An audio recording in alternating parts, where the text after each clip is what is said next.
আমরা দেখেছি যে হাইপারটেনশন এটা একটা এনসিডি মানে নন কমিউনিকেবল ডিজিজের মধ্যে পড়ে এবং হাইপারটেনশনের কথা আমরা আজকাল অনেক পেশেন্টদের কাছে বা তাদের কাছ থেকে আমরা শুনি। আর এটাও আমরা দেখেছি যে হাইপারটেনশনের যে ট্রেন্ডটা সেটাও কিন্তু not only for our country ভারতবর্ষে বাট গ্লোবালি সেটার ট্রেন্ডটা বাড়ছে।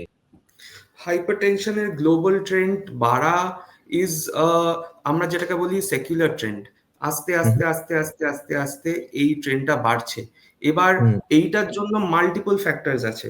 আমার হুম, মতে হুম, প্রথম ফ্যাক্টর হচ্ছে আগের এত ডায়াগনোসিস হতো না, আমাদের কাছে হেলথ কেয়ার ব্যবস্থা এমন ছিল না, তো ওকে, সেইটা একটা ডিজিজ বার্ডেন তো বাড়িয়েইছে।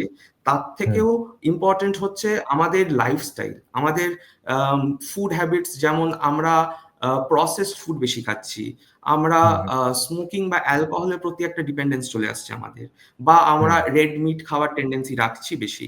তখন কিন্তু হুম, আমাদের এই হাইপার টেনশনের রিস্কটা অটোমেটিক্যালি বেড়ে যাচ্ছে। যতটা না এজ ফ্যাক্টর, তার থেকেও বেশি হুম। এই ছোট ছোট ছোট ছোট থিংস, স্মল রিস্ক ফ্যাক্টরস আর দেয়ার, যেই ফ্যাক্টরগুলো আমাদের অনেক বেশি লং টার্ম ক্ষতি করছে।